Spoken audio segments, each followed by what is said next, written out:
which is very different because they teach you in research, you're supposed to stand back and observe. That's not how African reality, I am the party, right? Hey, I'm here, now it starts, right? So, again, this is a good way to show African epistemology. Notice how a lot of people make the mistake of saying African people, the collectivism is, who wants to be like that? It's like a caste system. No. Look at this owl. You see? All of those individual things in there make up a big thing. So it's individuated collectivism.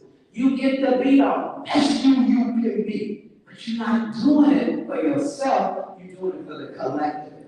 So, see how that's so, I am the phenomenon because I'm African, right? So all of you, and oh, by the way, everybody came from Africa. That's an introduction.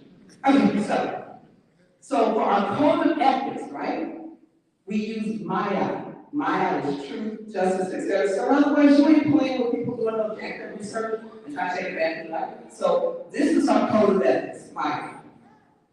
And so Syrian Google tells us that we don't want to be involved in ritualistic research. See right here where it comes together? So first for research, you have to really be curious and interested, right? To stay the course.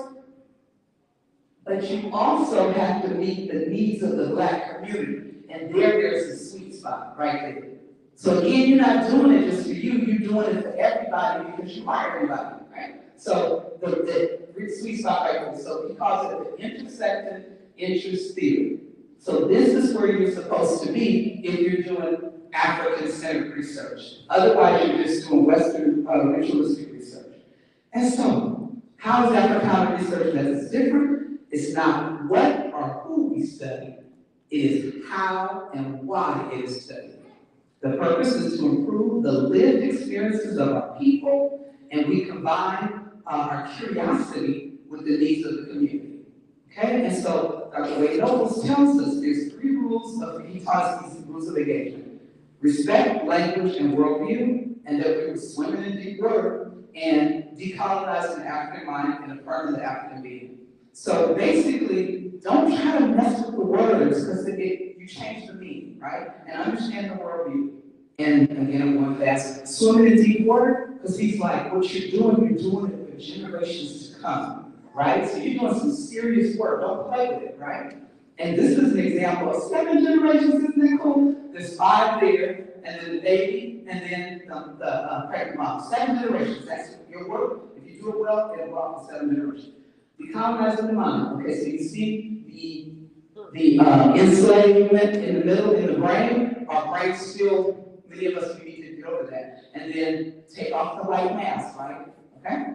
So, we did family, the person in the neighborhood. Okay, so now I'm coming to an end and then I'm going to turn it over to my sister. So the benefits of personhood. So you gain transferable skills, etc. All of those things, agency, etc. Person, you become a better person. Okay? Familyhood. If somebody in the family starts making money, everybody makes money, right? If you're cultivating learning habits, when we do it online, and it's so funny, the children are listening to us. Because, so they're actually listening, so you're cultivating learning. Right? So, the benefit of the Black neighborhood, right? So, we all know how it benefits. So, it benefits Black San Francisco too. Excuse me, the entire city of San Francisco. And we benefit the world. And so, now I end. We're training the students to be sesh. Sesh from ancient Kemet. A sesh works for the future. Power to my people, right? And why? Because they want to speak to posterity. So, that's what we're doing. And here's an example of Black San Francisco voices shared from the focus group. This money gave people a reason to live again, to believe that someone actually gave a damn. This is a different person now. For many decades, Black children were failed year after year, and no one raised an eyebrow. And the last one, for the first time in the history of San Francisco, we are providing an equitable framework to support our Black community and disrupt generations of disinvestment. So, that's the Africana Studies approach. And application by my sister.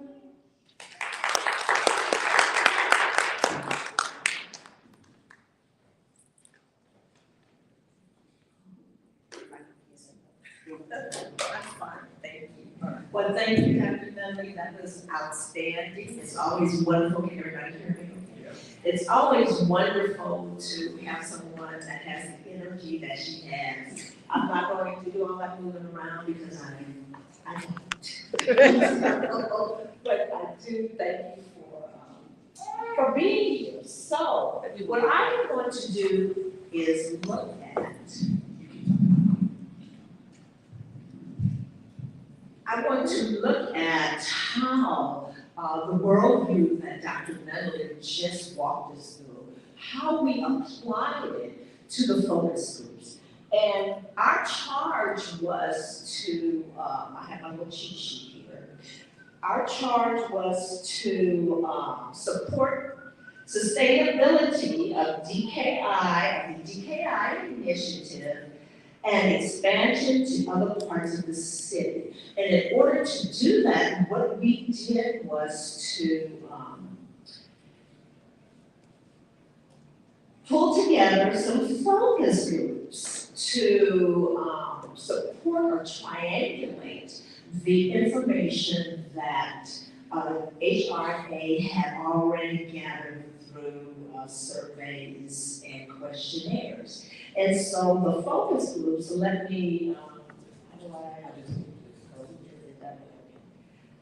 so what we did was we provided a generalship. Dr. Nunley and I were generals of the Japanese who were Tariq, Remy, and Dorothy to support us as students. Our Japanese were students who supported us in facilitating the focus groups.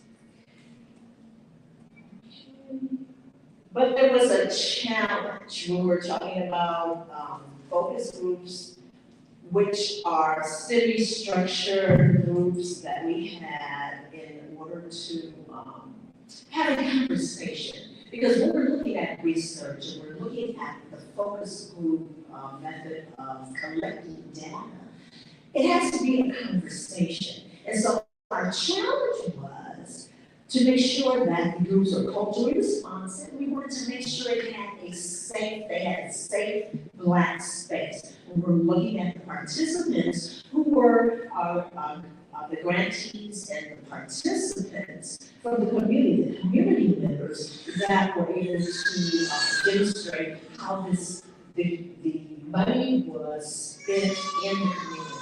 But we wanted to make sure that in the focus group setting, the space was culturally responsive, being safe.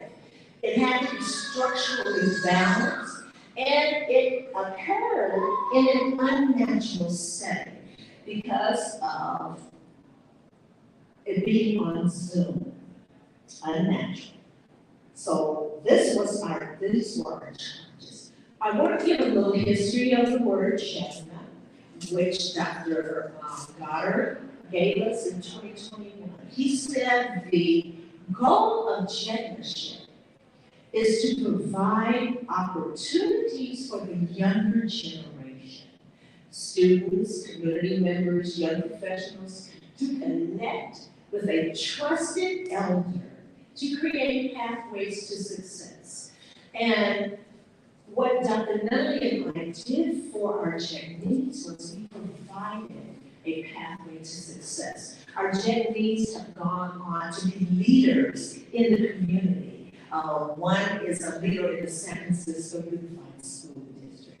Another one is a leader in the art and cultural world. Another one is a leader in, as far as being a spokesperson for veterans. And so they went on to be leaders after working under our generation.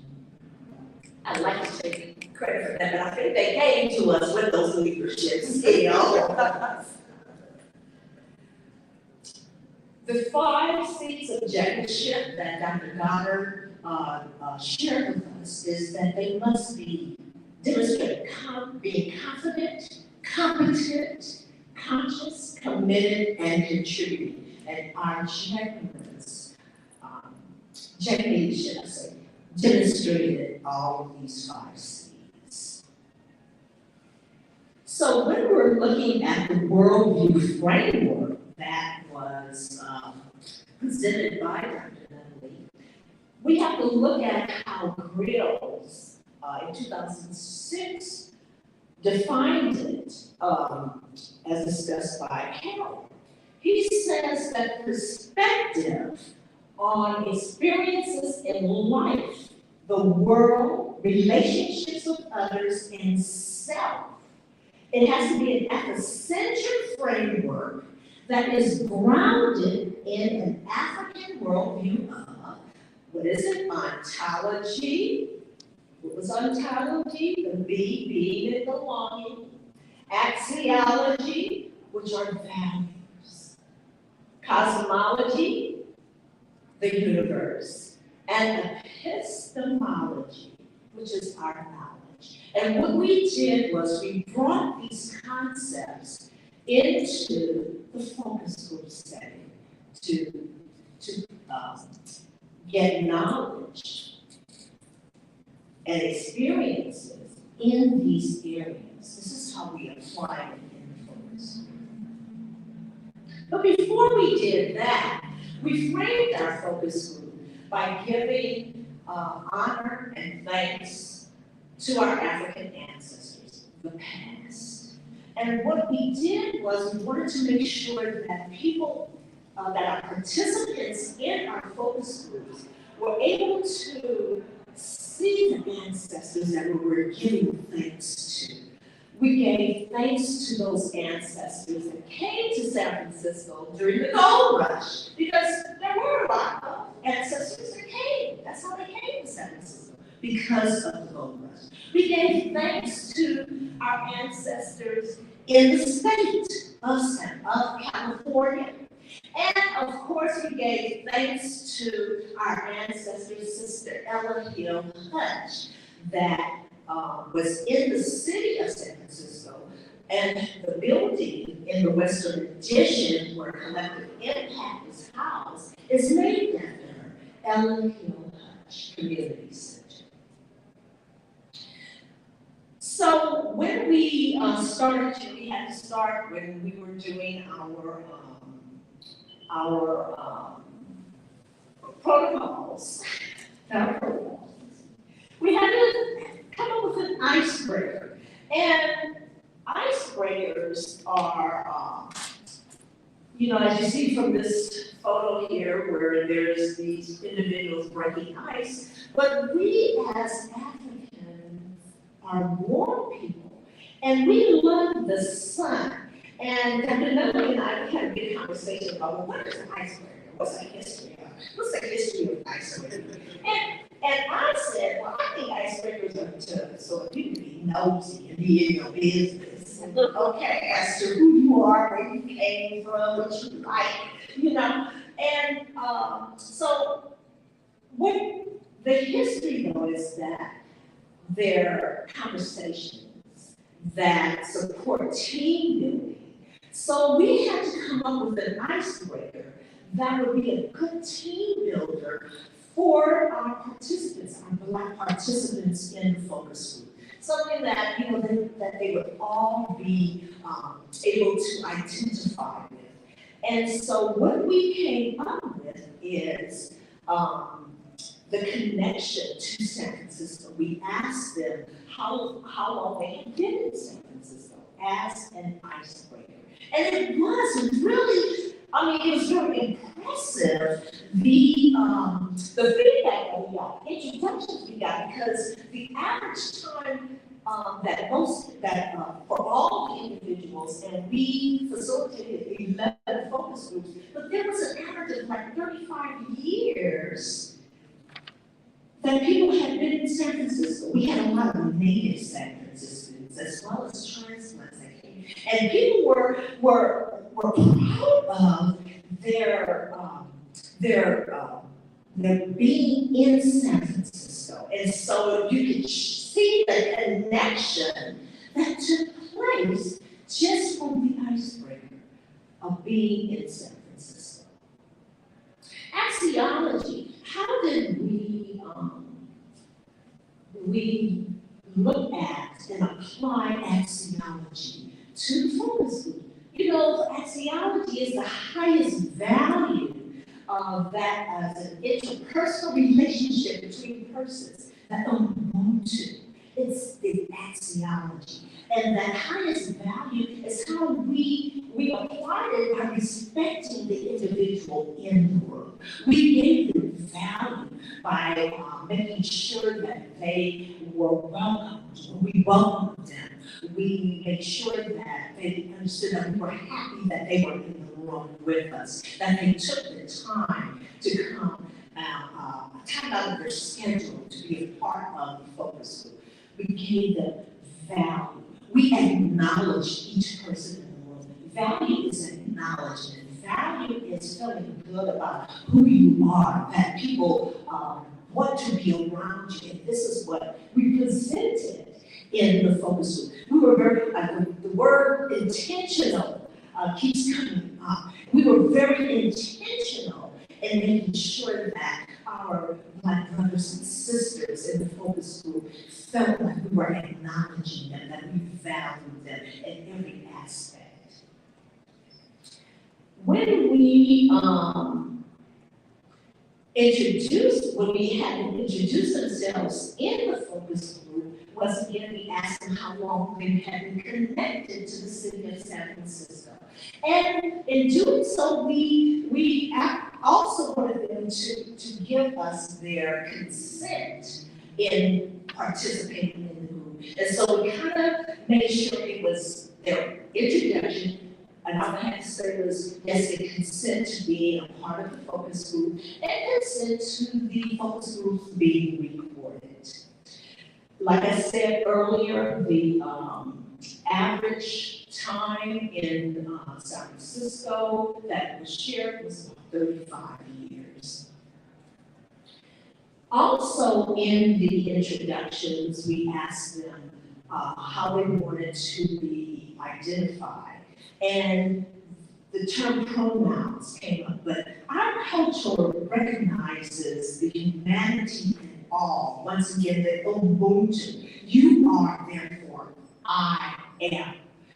The Ubuntu, we know it affirms one's humanness by maintaining humane relationships with others in the environment, interacting with others in the process of knowing reality. When we're looking at pronouns, we asked our participants, you know, if what they wanted us to, how they wanted us to address them. Because in the Black culture, you know, we are about auntie and miss, uncle, sister, brother, you know, cousin.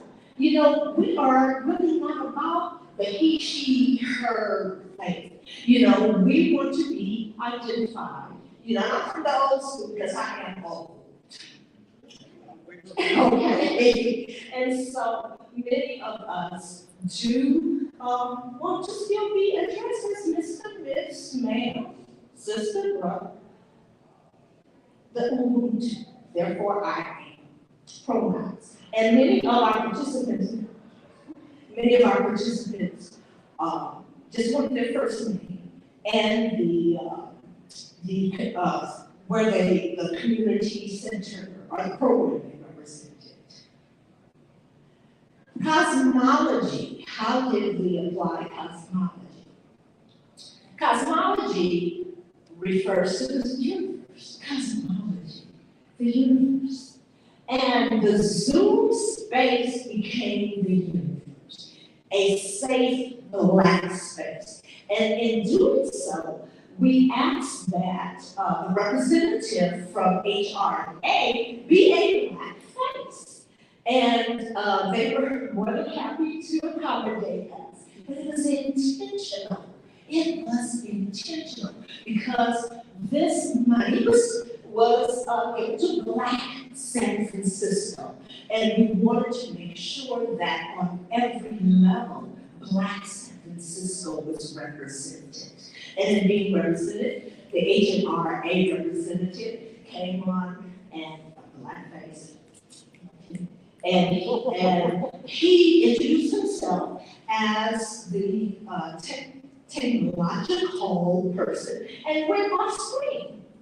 And then we can see him again until the end because the space became one for the focus group, for Jamulia Research Institute to conduct the research and gather information in the focus group. The participants had come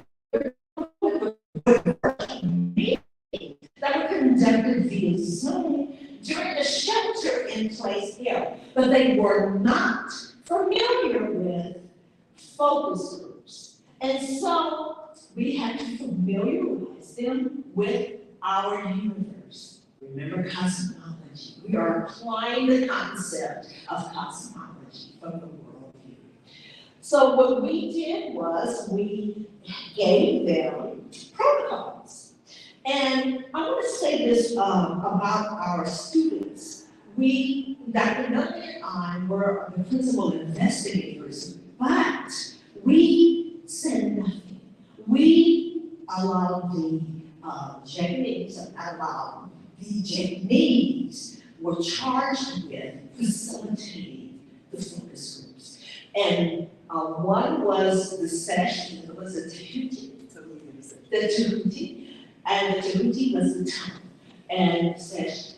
During the group, the session would, if someone was not one of the participants was not actively contributing to the discussion, one of the session would text the Tahuti to say, call on so-and-so, call on so-and-so. Oh, it was a smooth run machine. I didn't even know they were doing that in the background until we had a meeting. And they said, yes, I was informed. You guys are so good. I'm telling their leaders weren't. Anyway, we asked them to please change their screen name, as I shared before, to reflect how you want to be addressed. And we asked them to include any pronouns, like I said, their surname, as well as their organization. We also asked them while they were in the Zoom space, we wanted them to have a real conversation. Because when we were talking about focus groups, it is conversation. We wanted it to look like we were sitting around the dining room table, or the kitchen table, after Sunday dinner, and just sipping our tea and our lemonade or coffee or whatever, and just having a conversation. And this is what it turned out to be, a conversation. We wanted them to keep their video on so we can see them from the net up. And we asked them to turn off their mics when they were not speaking. And once again, we encourage verbal participation by turning off the chat and the reactions so that they could be in at Sunday dinner with us, having this conversation, not having side conversations. When we looked at the application of epistemology, knowledge, we were charged once again, the city of San Francisco had asked us to help them learn about how the Dreamkeeper Initiative impacted the lives of Black San Franciscans. We let them know that the information that they were going to share with us may be used in future research papers and reports, but will not contain any personal information.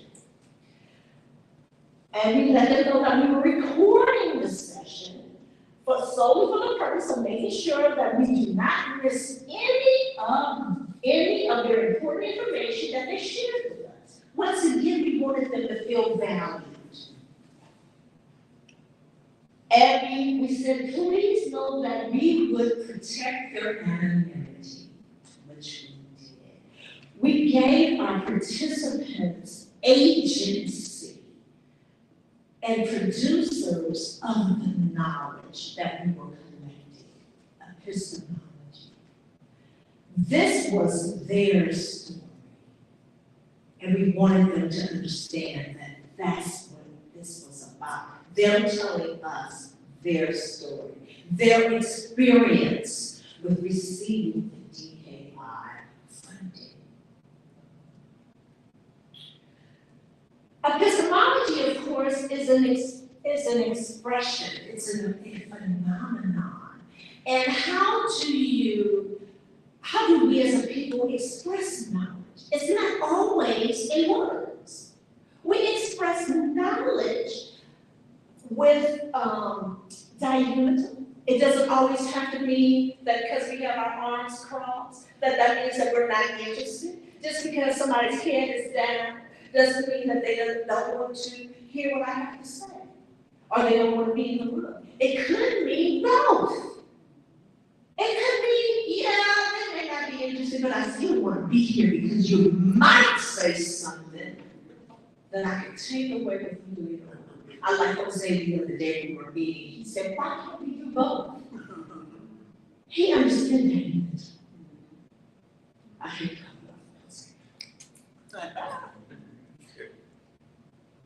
our participants, once again, we gave them agency because we wanted to hear what they had to say, see how they were saying. Feeling is knowledge. I feel you, as Dr. Noni said earlier. I feel you. That's knowledge. That means that I'm there with you. I agree with you. I understand you. And we had a lot of that response in the groups that we facilitated. Utterances reflect knowledge.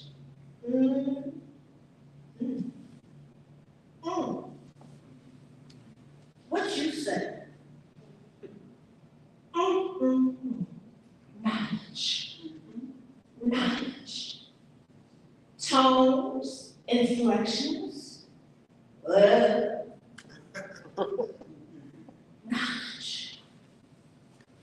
Knowledge. And of course, we know words and knowledge. Gestures.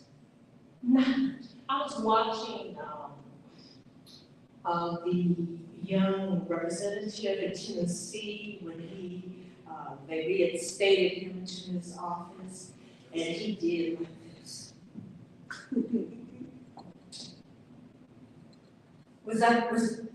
Did he say something? Yes, he did. Yes, he did. Yes, he did. A verb. Yeah. A movement. Knowledge. Epistemology. Rhythms. No music, but we sweat. But no music. But we sweat. Could be because that food was good. I'm sweating because that was some good food right there. We sweat. Knowledge. Facial expressions, we know my face, people say, Bernie, straight your face. Because I'm showing knowledge. I see my brothers laughing. Knowledge.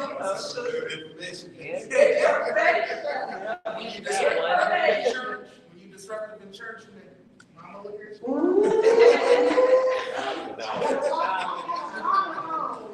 From the choir. Okay. I knew. Stop shooting at girls, but girl ought to do something. Tears, expressions of knowledge, epistemology. Tears. Like Dr. Raleigh shared earlier, trauma. We see something on television that's traumatic, and you find yourself tearing up. You see a movie, and you tear up. It shows knowledge. How do you feel that experience? You've had that experience? Or you have empathy? Knowledge. Laughter. We just had a little laughter in here. No words, but epistemology. I'm still talking about application of the concepts of the worldview. Epistemology. Let's look at ontology. The being and belonging. To be seen, to be heard, to be counted, to be quoted, to have a space creating an interpersonal relationship. Consubstantiation, to be connected to all living and non-living things.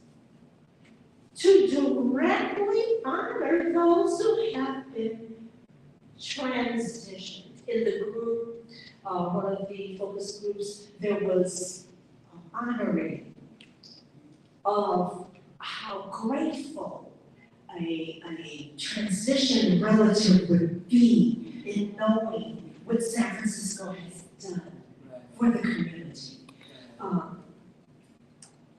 In fact, I think HRNA gave us something that said something about our work gives folks the ability to understand how the past has shaped the present condition and the courage to step out into the future with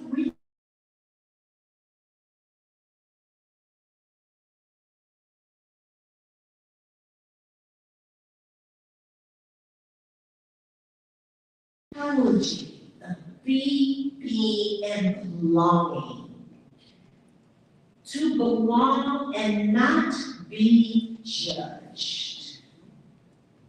To be in San Francisco, to be a part of this historical moment, to be counted and not be judged. Ontology, that's what we're talking about. To be, being, and belonging. Okay, wait. I got it. Okay, so now y'all get ready for it. Y'all get ready for this. Okay, so Nomo means word, right? It's word, and for African people, our words are medicine. It could hurt or harm, right? So Nomo is word. And so Dr. Lucky is gonna give y'all some word medicine. Okay, so you know what? You need to. Okay, all right, you can. Yeah, this is so, you're getting out, this is just so beautiful, you don't wanna, this is We, two letters that embrace the beauty of more than one. We is not alone in them. We is he, him, she, her, his, hers, yours, and mine. We is them together. Through rain or sunshine. We make tears of laughter and wipes away the flow of pain. We is holding a heart to another. We pull up when we fall down. We restore harmony to the universe. We are connected, descendants, ascendants, future ascendants, descendants. Together, fire, water, air, and earth. We are Earth, the spirit of energy, enthusiasm, excitement, and entrainment. We pull you into the connection. We are about interconnectivity, collectivity, a spider web, inclusive, every strand touching, reaching one another. We is not a pronoun of individualism, but a connection, a union, a relationship between government, Black personment, Black family-ment, Black neighborment, Black involvement, a partnership. We, the people, flock. We come together as one to make a better place for all. The pronouns, not singularity. We are big Black being, balancing beauty and brilliance. We, two letters that embrace the UN.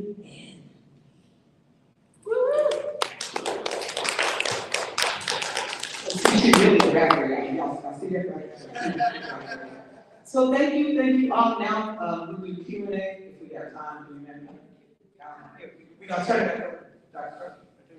Is there a Q&A? Do we have time? Questions? Any questions? Yeah, any questions? Questions? Are those books? Oh, yeah, here's the books. Okay. Dr. Siri McDougall.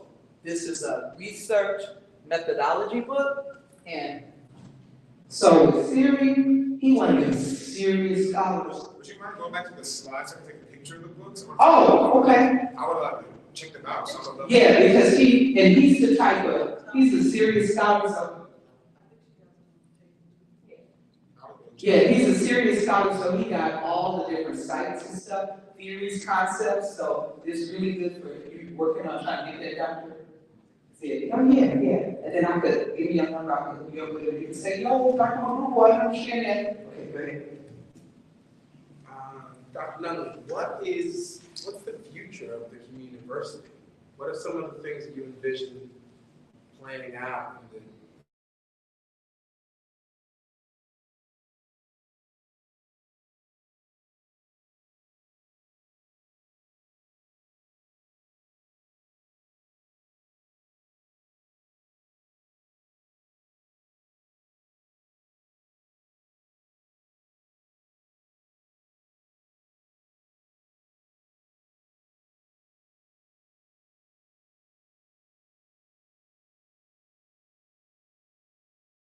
Experience. So right now, I would say that as a whole, it's still a project that's learning all the different things. So give it a couple of years, you know? So in other words, we probably would still need to be in partnership with someone like you guys because we're, you know, that's my opinion. Yes. she my elder, so you know I'm the little right. Say stuff. No, I agree. It appears that JR and I is, project oriented right now and would still need to grow a little more. And be in partnership with an evaluation team. Thank you. No, thank you. Anyone else? Questions? Well, thank you. Oh, go ahead. Sorry. Can you talk a little bit about it was really helpful to understand some of the experiences that were being emoted through the focus group process.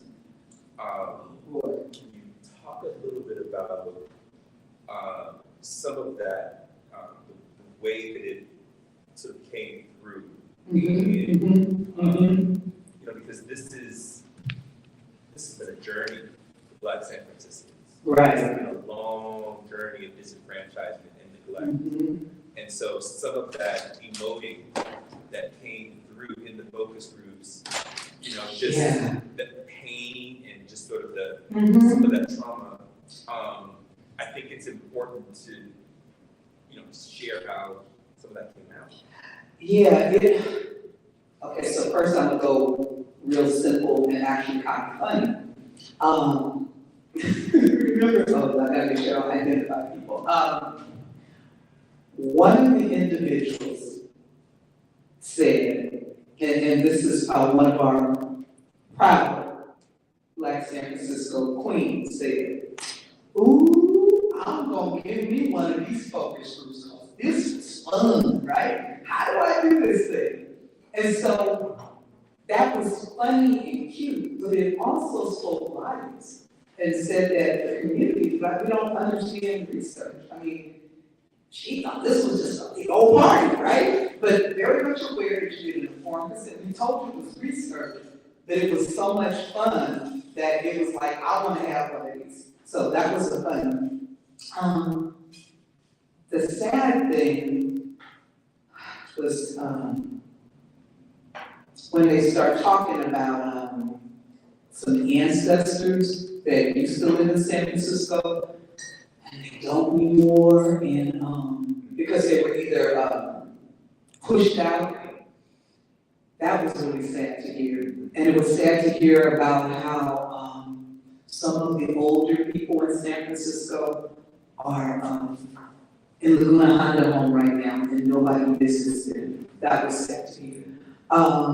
It was interesting to hear how, it was with the arts and culture group, how they were happy to get an opportunity to bring children back again, to teach them. And some of those children are now adults, so they got to do that again. It was interesting to hear about how they look around at all the closed, empty businesses. It's like, well, why can't we be in there doing stuff? So I'm gonna have to go on and on. So there was like celebratory stuff, things that make you just cry. Because remember, like San Francisco used to be like the heart of the West, right? And so, yeah, now it's not. And I'm trying to think some others. Well, one thing that comes to my mind is, how, first of all, they celebrated the fact that there were Black researchers in this space. It was like, wow, this is fantastic to see that San Francisco invested in making sure that Black researchers were present and doing this. The other thing that comes to my mind is there was a sense of being honored, a sense of being recognized for the work that they've done, for work that they were going to do. That San Francisco's future was being invested in. When it came to the housing, there was a lot of celebration because of the fact that it's, you know how hard it is to invest in property in San Francisco. And so for that to take place and to have people that were going through that process and to have San Francisco being a stakeholder was celebrated. It was a lot. They were a lot of awesome stories that we heard during the focus group sessions that they all shared, that they loved the fact that this was taking place in San Francisco.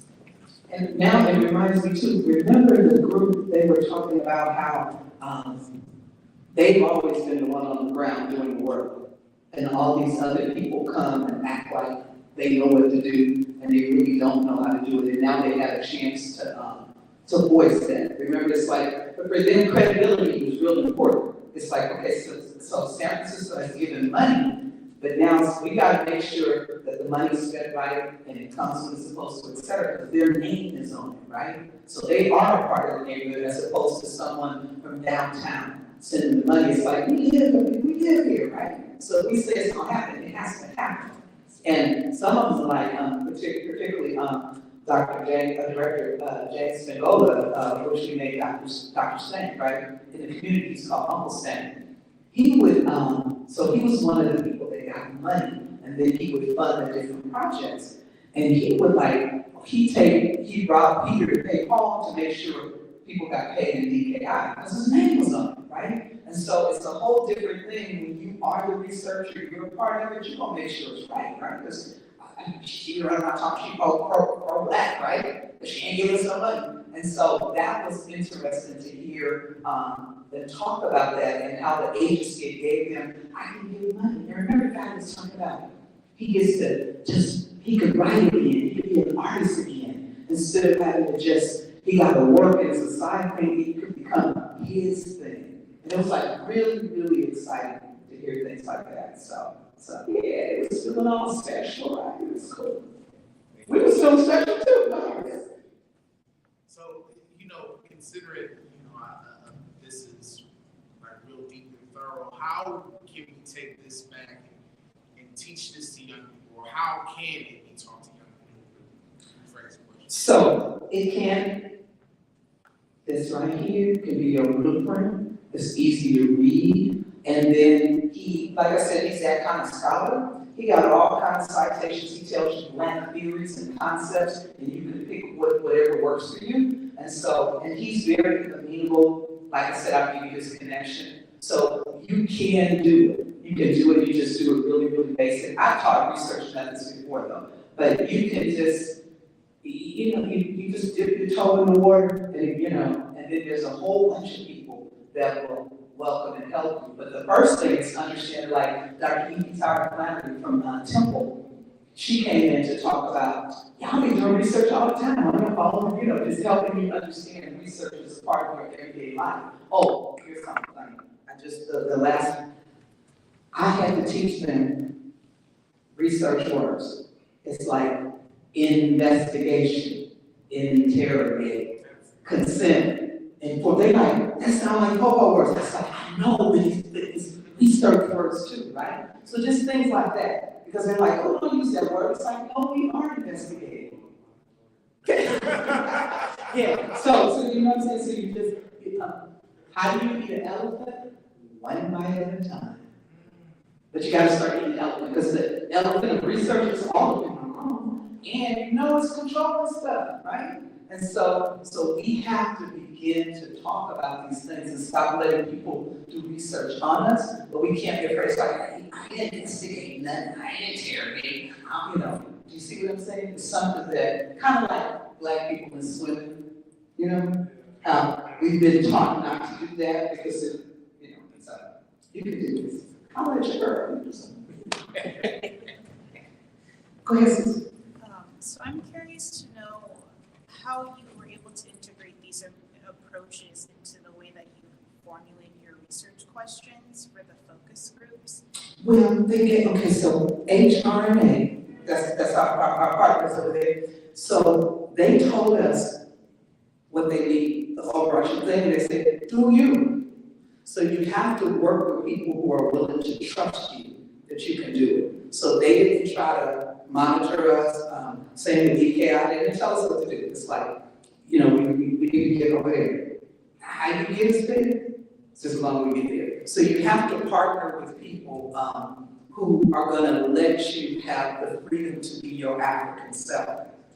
And now, we came to the first meeting, I was even talking about Tahuti session, right? And we can't start until the elder, and we don't have to do that here. But I'm saying, so you have to work with people who trust you. And if they don't trust you, get up from the table. It's like, please. I'm saying it flippantly, but I am serious, that they have to trust that you know what you're doing. And then guess what? You got your own, you know what you're doing too. It's a two-way street. But if you come equipped with all the right tools, because all of these books are written by and for Black people, right? And then this one, so there's a lot of us that we know stuff, just run around to like Black stuff. This is the research thing. Everybody Black people in here know their research. Just go, excuse me. You know what I'm saying? It's available to us. We just don't think it's for us. But it's about us, and we need to be about it. So, Dr. Levy.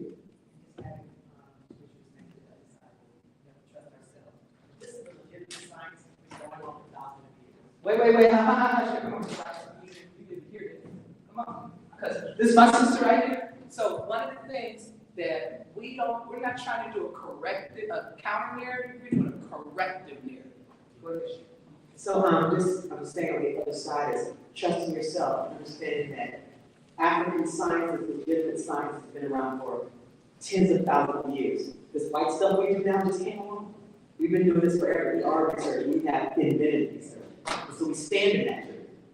That I was talking about as an African-centered. I resent that application back to me 15 times, and I said, you know what? Let me just shift the way they do it. I turned it back 15 times, standing in my truth, because this is a legitimate science. The Association of Black Psychologists has been doing this since 1968. Just the Association of Africans have been doing this work for thousands of years.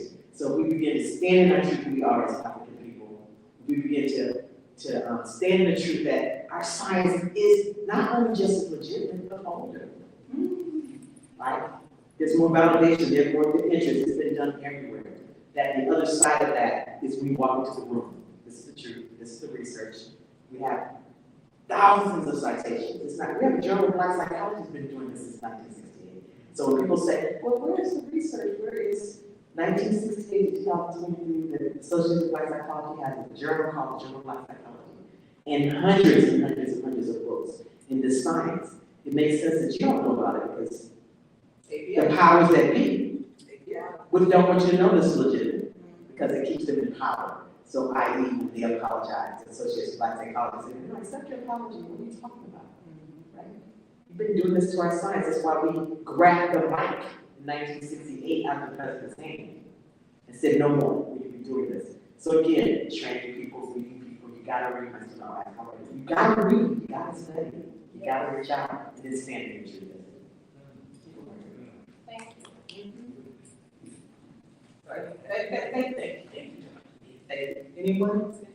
So does that make sense? Because we got forced to go back to, remember when I was in the beginning when I was talking about the ways of knowing? And then we heard, we had to go all the way back, ancient command. And we did a whole workshop with them, showing them that we were the first brain scientists. We did in order to mummify something, you gotta understand everything about the body, right? And so it's just amazing the kind of things that ancient Kemet did. And so they were the original folk, and that's why we use Sesh and Tahuti. Tahuti is the divine tongue, and the Sesh were the people that were trained to do all of those things. So we try to use as much African ritual and customs, etc. We start with pouring libations, the ancestors. We do a whole bunch of things that's very African centered. Because I don't know if you remember in the beginning, the way I had envisioned it, your African identity is your protective factor against anti-blackness. And so then we had to take them all the way back to Africa. And the first year, somebody said, you guys just did an ethnic studies project.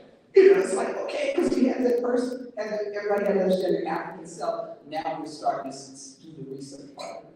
So it'll take a minute, but it's not impossible. Still a project. Yeah. Yeah, that's a good, it's a project right now. But the goal is to be like a Jordan. Sorry, I hope I'm not recording, okay. Oh, he's still Dr. David said. Anything else, anyone? Thank you all.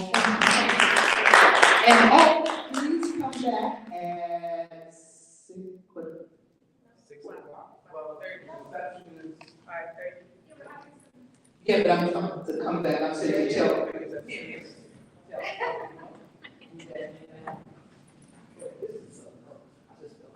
We are going to do the second session of this event today at 6 o'clock today. We'll be speaking about the way in which we incorporated some of the findings from these focus groups into the recommendations about what local government can do to replicate what San Francisco is doing to incorporate new strategies for advancing Black people and Black communities. So, see you here at 6. Thank you.